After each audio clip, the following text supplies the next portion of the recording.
If you're going to make us pay all this money, like, we're not going to pay all that money. We're just going to ban journalism from Google search in California, which again, to me, is crazy. We have a company that has an illegal monopoly on search, and that illegal monopoly is saying, well, we're the only real game in town, and we're going to ban you from appearing on our services if you try to make us pay. Like, that sounds illegal to me, but I don't know if it is or not. So before we get started, I want to warn you. You're about to listen to two journalists talk about journalism. And this probably seems like a really bad way to spend the next 25 minutes, because maybe you don't care about journalism. Maybe you even hate the news. But that's fine. But I want to talk about something that might have just made it even worse. So let me read you a headline. Google agrees to first in the nation deal to fund California newsrooms, but journalists are calling it a disaster. That's from CNN. So this sounds weird because on the one hand, journalists are getting money, but they're saying that that money is a disaster. Here's what's going on. There was a piece of proposed legislation called the California Journalism Preservation Act that said that companies like Google and Meta, Facebook, would have to pay for their use of journalism. We're going to talk about more of this in the interview, but the basic idea is something like this. On the surface, Google's business depends on two types of people. For example, you. Let's say you pour yourself a glass of water and you look at the water and you get kind of worried and you pull out your phone and you type in, is the water safe to drink in LA? You do a Google search. And the top link in Google is a news article. Maybe it's got some quotes from scientists, some interviews with politicians, maybe even some independent testing so that you can make a decision whether or not you want to drink that glass of water. So that's one set. There's another set of people, and those are the advertisers, and they will pay Google money to have their links put right next to that news article and say, hey, looks like you're interested in water. How about you put that tap water down and buy this bottled water instead? And Google, of course, makes a lot of money taking that second set of people's cash. So what this proposed law would do was say, no, wait a second. There's a third set of people. It's not just two.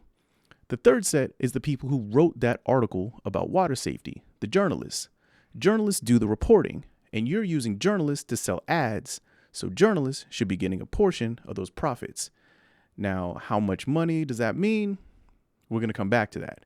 And let me add some more context to this. While this whole thing was working its way through the legislature, Google had been declared by a federal judge to be an illegal monopoly. So you can imagine that Google is not going to be happy about all this, especially because a law like this already passed in Canada, and that one also said that they needed to pay news outlets. So Google starts fighting. How did they fight? Well, in a few ways. One way was by blocking news articles in California. As in, for about a week, if you tried Googling that water safety information in your area, those news links just didn't show up on Google anymore because they were blocked. So, back to that CNN headline. Kind of out of nowhere, last month, the advocates for the California Journalism Preservation Act woke up to an announcement that Google had agreed to pay $250 million over 5 years to support journalism. So this brings me to my next guest. Matt Pearce is a former reporter at the LA Times for over a decade, and he was actually a former colleague of mine when I was there for a bit, and he's now the president of the Media Guild of the West. And you would think that $250 million would be something that he would be happy about, but he's not. And hearing him talk, full transparency, I think he's got a point. Also, look, I get it. You're about to listen to two journalists talk about why they should get paid more.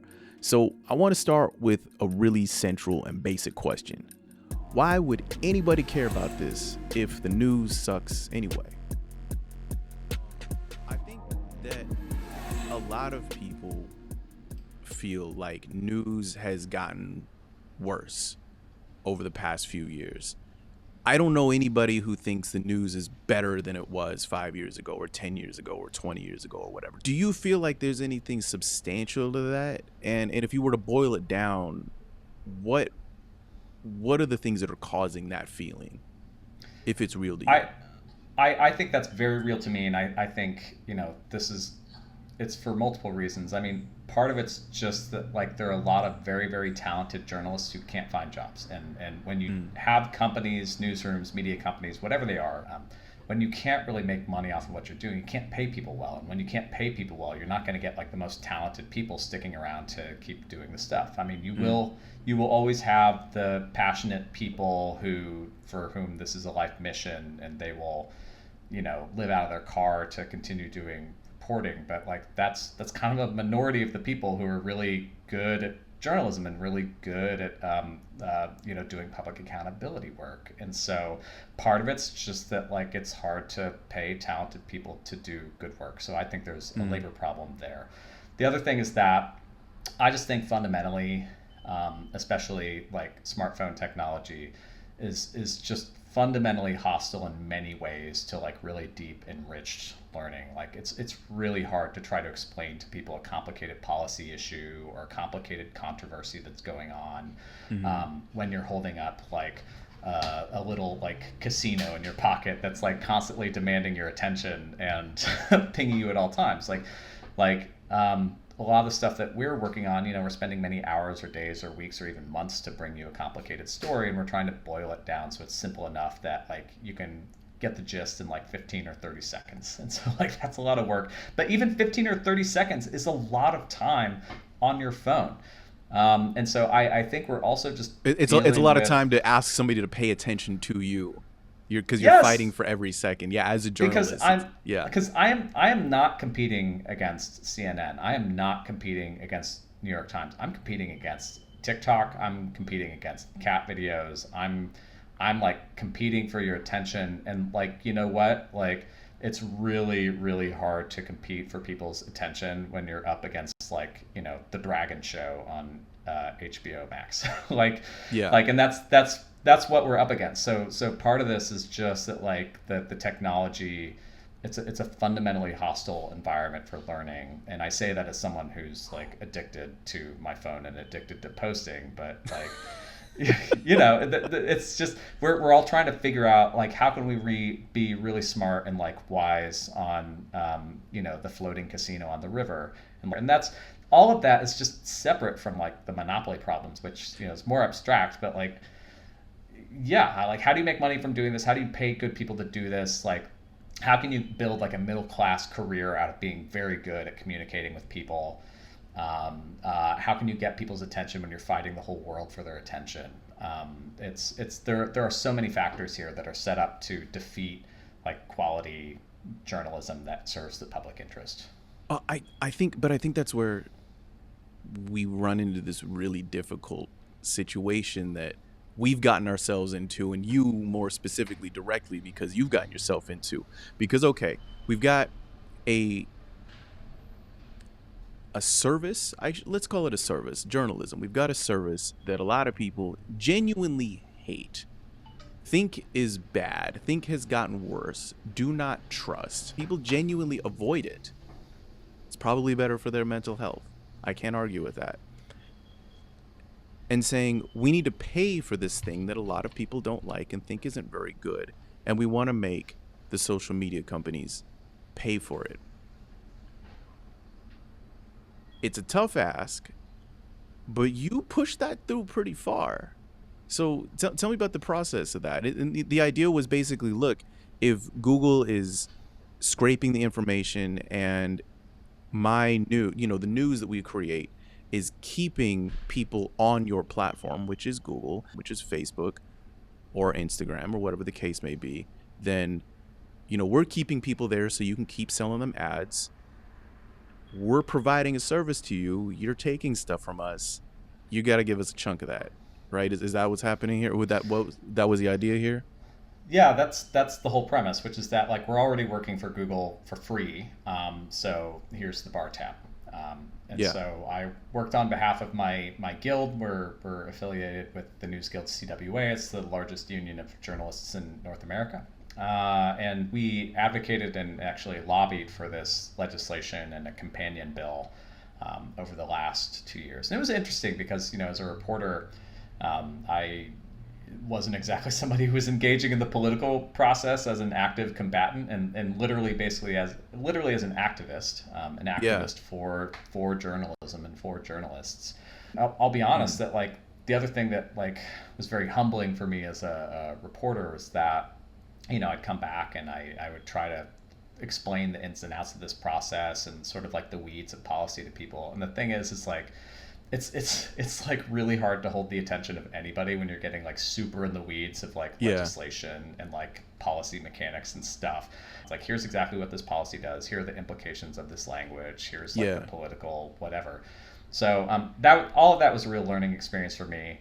But yeah, no, I think what I learned from this process too is that big tech is beatable. I mean, we got bipartisan supermajorities in both chambers of the California legislature to pass at least one version of a very ambitious anti-monopoly policy that would have required big tech companies to fund local newsrooms in California. And big tech fought it like hell. They ran like these AstroTurf ads on TV and social media against like AB 886 and SB 1327. They ran some of them during the Olympics. Like they spent a ton of money on the opposition campaign. They had AstroTurf groups. They even also like threatened to ban links to journalism in California. So like they were all these threats. What is the California Journalism Preservation Act? So the California Journalism Preservation Act is a piece of legislation that is modeled off of similar laws that were passed in Canada and Australia in recent years. There's been this global movement coming out of the news industry to try to figure out how to build strength and create some separation or at least some bargaining power for news companies who are trying to deal with Google and Meta. Because, that old business model, the thing that paid for all those Pulitzer-winning journalists around me in that pod at the LA Times, like that work, their salaries used to be paid for by advertising. What happened in the 21st century and what happened with the rise of platforms like Google and Meta, that changed the way that people would encounter our journalism online. But what also happened is that those companies became advertising behemoths, and not only advertising behemoths, but advertising monopolies that hoarded up all the advertising dollars that once supported local newsrooms. And they got concentrated with these couple of companies that, obviously was not sharing the wealth with all the digital media that is doing business on their services. And so you had this incredible concentration of power that's happened over the last decade in particular, where not only are these companies distributing our journalism, but they're also they've conquered the means by which people can profit off of our journalism. And when I say journalism, I don't mean like this old school thing where it has to be like a newspaper story and like it has to be done by like a professional with a journalism degree from a fancy university. I'm talking about like the new stuff. It's like the people who are trying to innovate, who are trying to do news for new audiences and find new media to work with online to reach people where they are on their phones. These are the companies that now stand between you and your audiences, and they're also the companies that profit off of what you're doing. And so this legislation basically said, if we are all going to be stuck here with these monopolies that control distribution of our work and also control how our work is profited from, then we need to have revenue sharing. It said that, Google and Meta would have to pay newsrooms for scraping our work, including for artificial intelligence. And obviously, big tech really hated that because the entire business model is that we basically work for free and hope that these companies that distribute us and connect us to the marketplace are going to let us have enough eyeballs or let us have enough piece of the revenue to like keep it going. So let's back up a little bit, because even with the monopoly thing, I mean, maybe it's helpful to even think of in the past, right? So a newspaper, if you're a car dealership and you're in Detroit and you want people to come buy your cars and there's a lot across the street and you got your car lot, you'd put it in the newspaper. And because the newspaper basically was a local monopoly for distribution of advertising.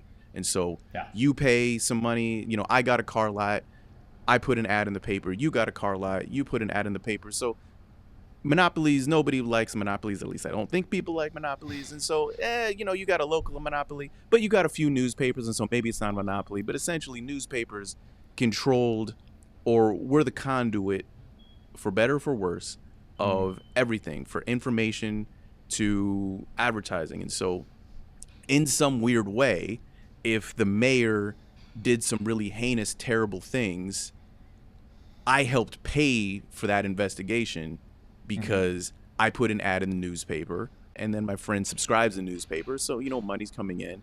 And so these are things, maybe I love the mayor, but now the mayor's, got kicked out because we all participated in funding some necessary journalism work. So, okay, there were a bunch of small monopoly-ish things. Now there's just one or two. Right. Is that what's happening here? Am I summarizing this right here? that is completely the story. And you said, for better or for worse, the local newspaper was a local monopoly. And it's definitely better and worse. There were good things and there were very bad things about it. And you're completely right that this was effectively, we had a private market tax on local businesses and local citizens who had to pay above market prices, presumably, to advertise. But the benefit of that monopoly was that people were funding investigative journalism amid all this stuff. They were also making newspaper owners incredibly absurdly rich. But they were also paying for investigative journalists who bring down the mayor and the governor, exactly like you said. And so, now we have the tendency of advertising markets to concentrate, just accelerated on a global scale. And the difference between, the old newspaper monopoly and the new platform monopoly is that the new platform monopoly has practically no precedent in human history for how much power is concentrated with one or two or three private entities that are effectively unregulated by the government, at least far less than television, for example. And so we have this. I can't even call it a Wild West, because a Wild West implies that there's some freedom. I think we have the opposite of freedom. I mean, we have this illusion of freedom. We have places where we can go online and stream, and we can go online and post, and we can express ourselves on the internet. But we don't have economic freedom, where this legislation is that even though it's this version of it's directed at the very kind of traditional journalism industry, but I am thinking about all the content creators out there at the same time who are themselves trying to find new ways of doing what the old newspapers did, but they have even less power than the old these traditional news companies to go to Instagram or X and say what you're paying me is not really sufficient for me to make a living on here creating content for you to make a profit from with your ads. So, I'd love to go to a competitor that's going to pay me more for producing this stuff that's going to keep bringing you customers and advertising dollars. But when you have a monopoly, you don't really have that freedom. You have to do business with Google if people want to find you on search, right? If you're going to be on social media, you basically have to do business with Meta in some form. Exactly. So that is the problem, and it's not just about journalism. It's content creators, but it's also about Hollywood too, and musicians and other industries that have to rely on platforms that don't really want to bargain with them and definitely don't want to pay for labor.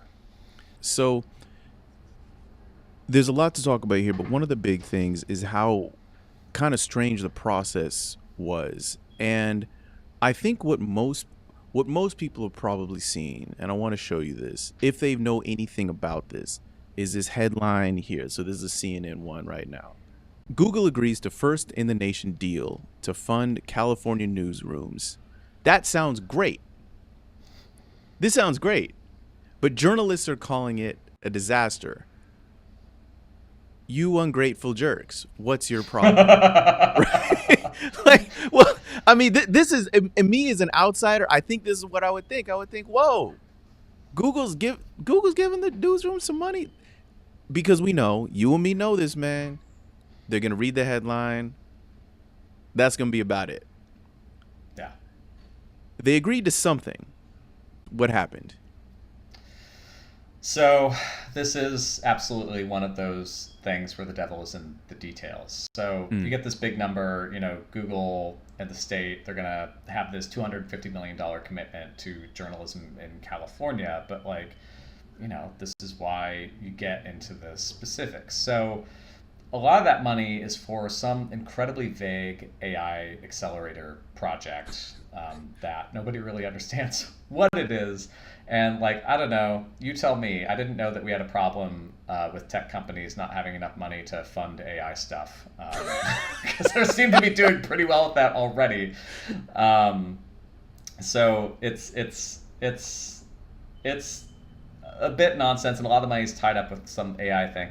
A lot of it is taxpayer dollars, which suddenly got introduced in the middle of this as a backroom deal. Like the real bad number in here is that in year one of this agreement, Google would contribute $15 million for newsrooms in California. That is the new number where it's like this monopoly is going to pay this money to California newsrooms to fund journalism.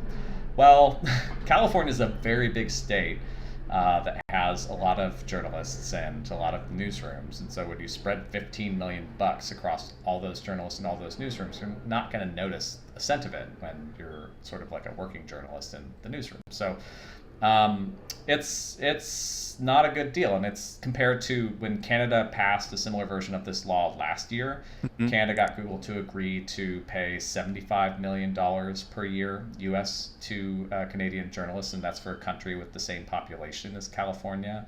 So that's the size of how much less power that California had when they were negotiating this deal with Google. And a lot of Canadian media experts think that $75 million US for Canadian newsrooms was way too small from Google itself. So what happened is that the lawmakers and the publishers in Google and the governor's office disappeared into a back room, and Google had its way with the state and got effectively a glorified press release, and as a consolation prize, the news industry got some taxpayer dollars to help pump up this contribution to newsrooms. And I still think it's going to be too small for journalists to ultimately notice. The disaster in journalism is so great that like just chucking it through pennies at the problem isn't going to fix it. So $250 million, how much was across the original language? Across 5 years, yeah. $250 million across 5 years. How much was being asked for originally? So there was actually a blank space in the current version of the bill that said, here's how much money Google could pay to avoid being heavily regulated by California. Mm-hmm. There are some experts, including Anya Schifrin, who's a professor at the University of Columbia in New York, who estimates that Google owes California news publishers something like $1.2 or $1.4 billion every year. Like that's her estimate of the value that Google gets from selling advertising. I'm sorry. Okay, 1.2 billion B, with a B. Billion with a B every year, and instead, and again, so just okay. Let me make sure I get this. Just call it an even 1 billion, just to make it easy. 1 billion. Yeah, 1 billion every year. Yeah. And what ended up happening was, and you'd been working with legislators to try to push this thing through, and what ended up happening is, it sounds like kind of in a surprise, nobody really talked to y'all about this. Again, this is the union who'd been working with this. All of a sudden, just kind of out of nowhere, you get a press release saying, yes, Google has agreed to pay $250 million, which is a quarter of the 1 year amount across 5 years. Across 5 years. But some of that money includes state dollars too, so it's not just Google pitching in. And it's not just Google. So I'm paying for some of this. You're paying for some of this. And also, out of nowhere, there's this AI clause where a bunch of money is going to AI, and we don't really know what. Were you asking for AI money in the beginning? No. I mean, and look, listen, I'm here. Like, I'm somebody who, embraces technology, and I'm like, yeah, we do need to like find new ways to connect to people, and like journalism is built off the back of advances in, television, broadcast technology, cameras, the smartphone, laptops, whatever. Like all this stuff has like changed the way that we do journalism. So like AI in that sense is nothing new. We already use machine learning in like investigative journalism to identify patterns. It's just that like the kind of AI that like news executives and other business executives get excited about is like the kind that can like replace workers. Yeah, And I mean, if you look at even like stuff that's changed journalism over the past decade or two, like I was part of the generation that helped bring Twitter into sort of mainstream newsrooms, and that was Hmm. something that was very new and had a ton of friction. Our bosses were deeply uncomfortable with it, but I was one of the first reporters national reporters who arrived in Ferguson, Missouri in 2014, and like that was kind of a revolutionary moment for Yeah. journalism because Twitter was like the social media service that a lot of people used to follow Ferguson, and so you had journalists who were on the ground in Ferguson, but you also had a lot of like activists and community members who were on the ground too, and people could go on Twitter and get all this information. So like all of that was revolutionary at the time, and like I think it was a good thing. Like if you look at a lot of legacy newsrooms, they're like very white, and like what does it look like when a legacy very white newsroom covers a protest after a white police officer shoots a young black man? Like this is not something where traditional journalism has covered itself in glory over the 20th century and the last 24 years. So Yeah. so that was something where like this is a really exciting technology. It can be really powerful. It's a new way to connect with our audiences. I got like a bunch of followers on Twitter, um, but that isn't like a business model. And also like the referral traffic you get from that is very minimal, but like there was something there, like there was something valuable there, and like I embraced it, a lot of other journalists embraced it, not everybody. So like we do embrace technology, and like the way that like technology works in journalism, I think, is when you hand that technology to the journalist and say like, what can you make of this? Like how can you sort of do the best version of what you're doing with this technology, rather than your boss saying, you know what, it would be really great if instead of employing five reporters, we had like one editor and he's overseeing like chat gpt. Like that's the kind of stuff where I'm like, I don't think we're doing anything good for civilization, like, and I don't think we're Yeah. going out there covering hard stories with that. So that's the concern, because if you look at this deal, there's this AI accelerator where it's going to be Google that's donating money for it, and it's going to be controlled by the companies that donate money to the accelerator. So what we're saying is that we have this monopoly with an illegal business model, and it's going to control the development of this technology that like we're going to have like, is this crazy? Like we're enmeshing our industry even further with a company whose entire structure shouldn't exist. Like it just seems totally backwards to me. Well, so walk me through this. Google was not happy with this, which, hey, listen, fair enough. I understand. Somebody is saying, "Hey, Google, I think you owe these people about $1 billion, a little bit more than that a year, roughly, give or take." Google doesn't like that. What did Google do? Because at first they were hiding links to news. Was Facebook doing this also?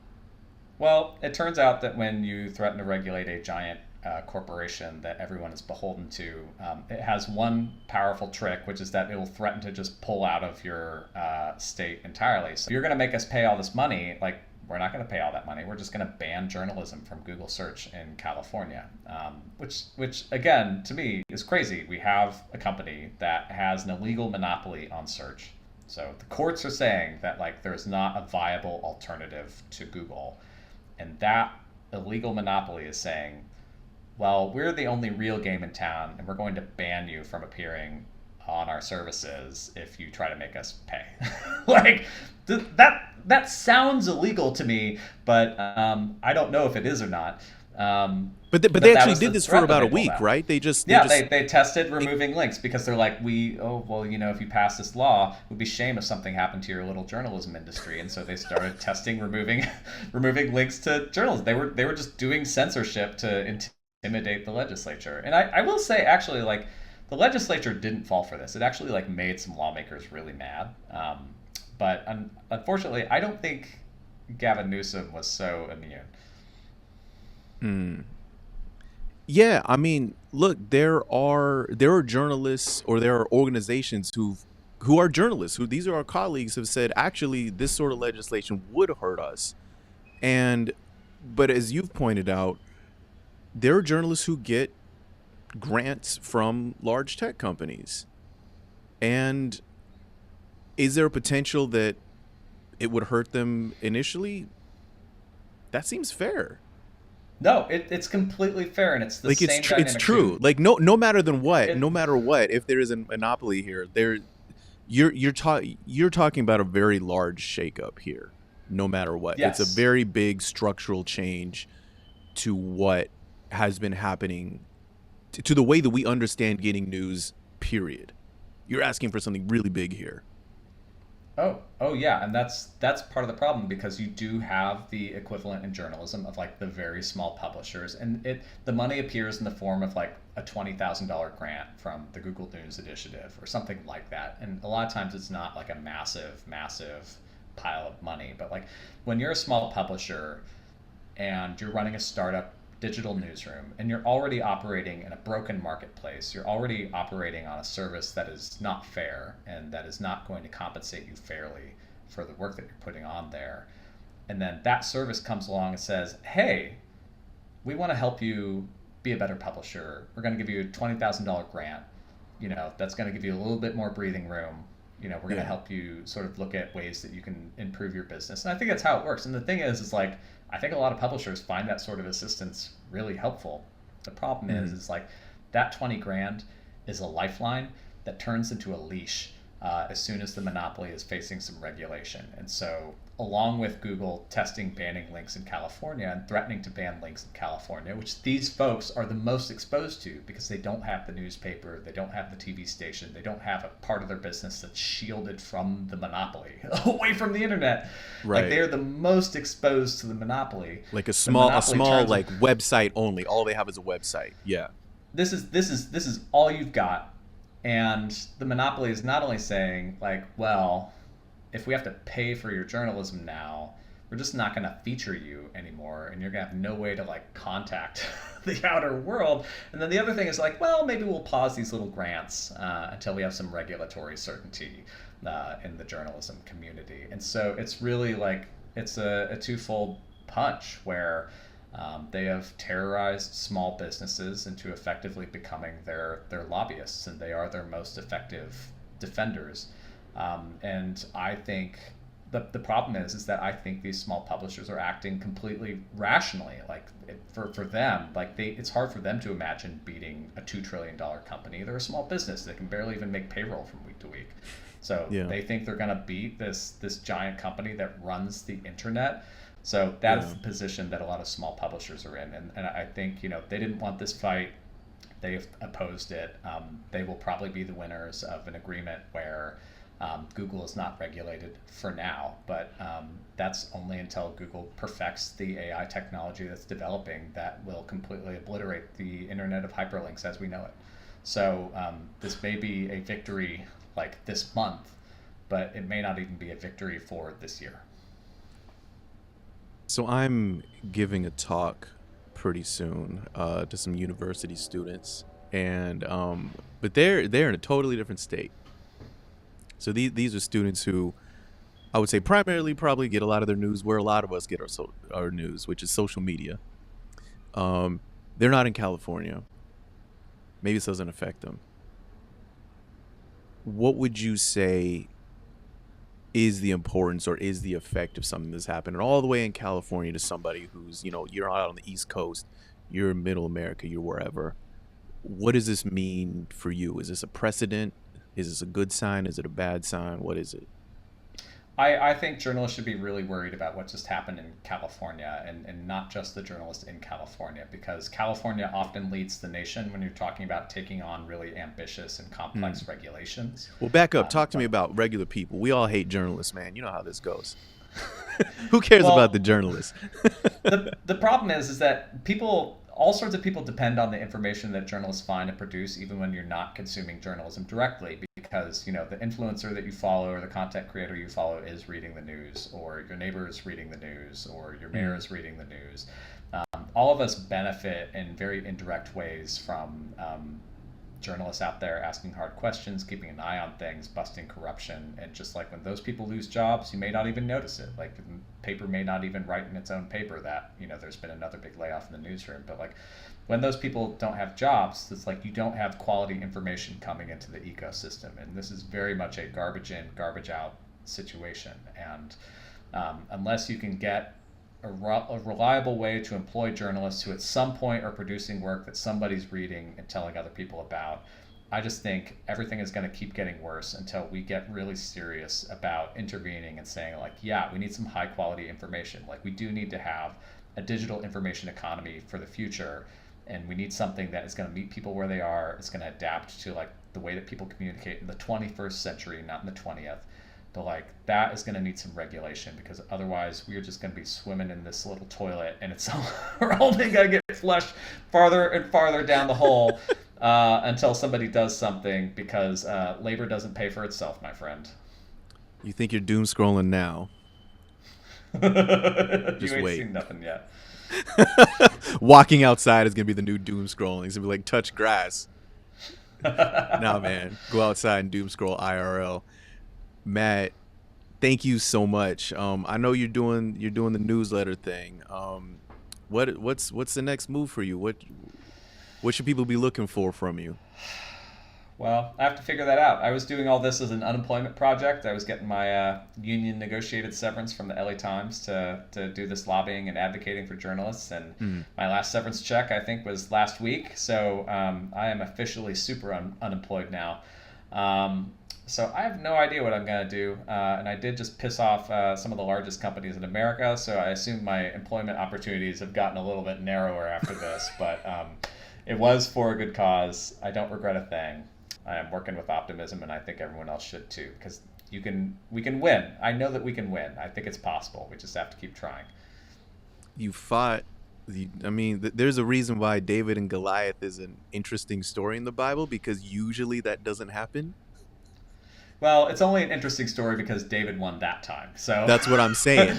get me the next usually time. David doesn't win. Yeah, David didn't win this time. So we are not going in the Bible, my friend. Maybe next time. All right. Maybe next time. Thank you so much, everybody in chat. Please thank Matt Pearce for coming through. I know you got to get to another one, but thank you once again for coming through, man. It was such a pleasure, my friend. Good seeing you, Dex.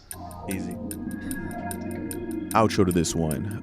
We glossed over a lot of stuff in this interview. I also had to edit stuff just to keep it down a little bit. So there's a lot more context you can get into if you're interested. One of the things maybe to check out would be a really long argument against the California Journalism Preservation Act, written by another journalist, which, whether or not one agrees with it, it's good to have a read through it just to see what another take is. I'm going to put links to that in the show notes, plus some links to some other writing by, once again, today's guest, Matt Pearce. Some things have happened. Some more people have said some things about the proposed California Journalism Preservation Act. And so it would be good, if you're interested, to check those out as well. So those are all in the show notes. Check those out. And anyway, until the next one, that's it from me. Stay in tune.